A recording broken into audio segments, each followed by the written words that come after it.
Hello, good morning everyone. So our topic is all about the cash conversion cycle or CCC. So are you guys familiar what is cash conversion cycle? So if you're not familiar with that, so today we will go into tackle and to learn what is the cash conversion cycle. So are you guys excited? Or are you guys willing to learn what is cash conversion cycle? Yes, that's the section 1G, willing to learn. So let's start. So what is the cash conversion cycle or CCC? Is a measure in days of the time a company takes to turn its investment in inventory and other sources back into cash from sales. Yeah, it shows how long money is tied up in the business's operations from buying good to collecting payment from customers. So take note, ang cash conversion cycle daw is naga-measure siya sa days or a time nga nagahatag ka og investment or naga-invest ka and then ma-turn siya og kanang inventory and then mahimo siya og kanang other sources nga makuha nimo into cash. Yes, ana ang iyahang mauna ang cash conversion cycle nga nagahatag magkuan daw siya, mag-measure daw siya sa time or day nga makolect nimo ang imuhang gi-invest into cash. Yes, mauna siya. So maghatag og example para mas masabtan nato. Maghatag tag example para mas masabtan nato unsa ang cash conversion cycle or unsa ni siya nga nagatuyok sa usa ka business. So for example, imagine naa kay usa ka small nga bakery nga imong gi-own. So, for example buy supplies or inventory. You spend $500 on flour, sugar, and other ingredients. So, uban pa nga mga ingredients nga imong ginapalit para nga makahimo ka og kanang unsa pa mga kanang mga pan, ingana or unsa pa mga cookies or something a part sa bakery. And then second is bake and sell. It takes you 30 days to bake all the ingredients into cakes and sell them. Yes, mao ni siya. So atong mabantayan nga naga-take siya og time, naga-take siya pila ka days para nga ato nga ma-bake ug ato pud nga ma-sell mahalin. So ikatulo. So get paid after selling the cakes. It takes another 15 days. Yes, for customers to pay you. So mao ni siya no nga kana it takes yat og time para nga mahalin ang imuhang imong product. Yes. So ang bot pasabot daw, so your cash conversion cycle is 30 days to sell plus 15 days to get paid. So, equals to 45 days. It means your money is stuck in the bakery process for 45 days before you get it back. So, before nimo nga makanang makakuha ka og cash or ang imuhang gi-invest, mahimo nga inventory and then sa cash, muagi pa kaani. So, ingani siya. So, ingani ang process sa the cash conversion cycle. So, thank you for listening. Thank you.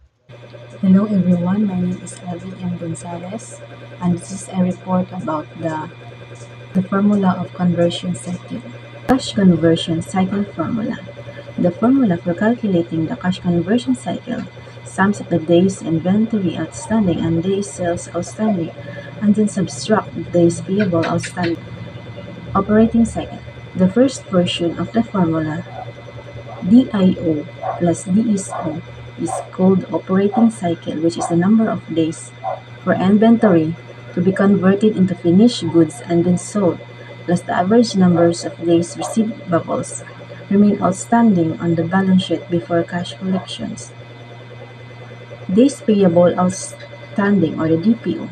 To finish the calculation, the average time needed by the company to pay off its outstanding payables is deducted from the operating cycle.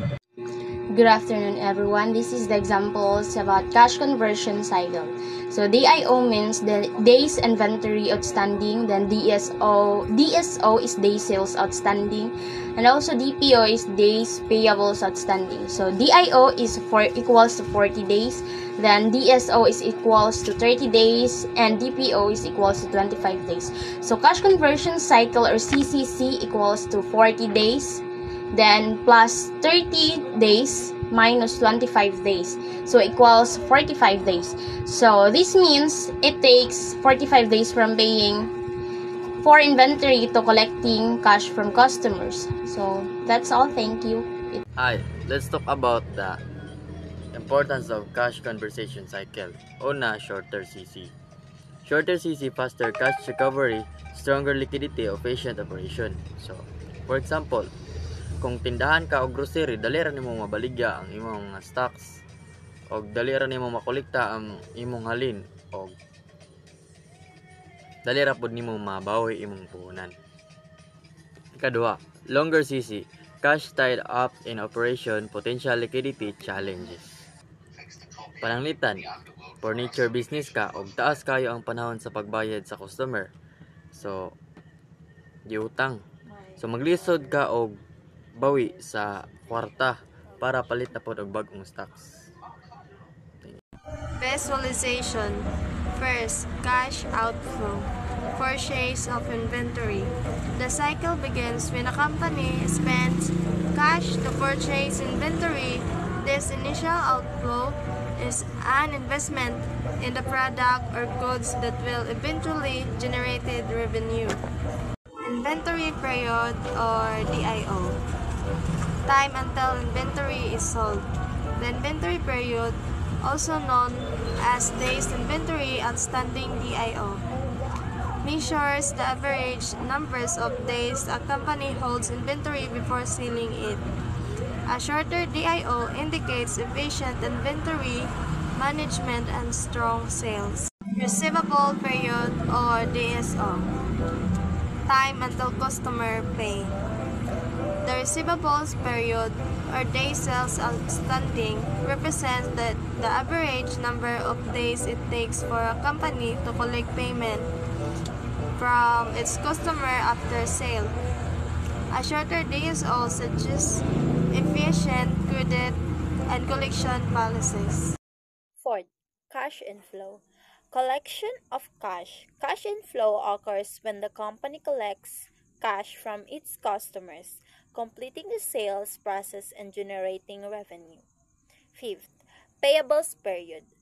Time company delays paying suppliers. The payables period or days payables outstanding measures the average number of days a company takes to pay its suppliers. A longer DPO can free cash but may strain supplier relationship of extended excessively. Sixth, calculating the cash conversion cycle. The CCC is calculated using the following formula. CCC equals DIO plus DSO minus DPOBY. Analyzing each component of the CCC, companies can identify areas for improvement in their working capital management and overall financial performance.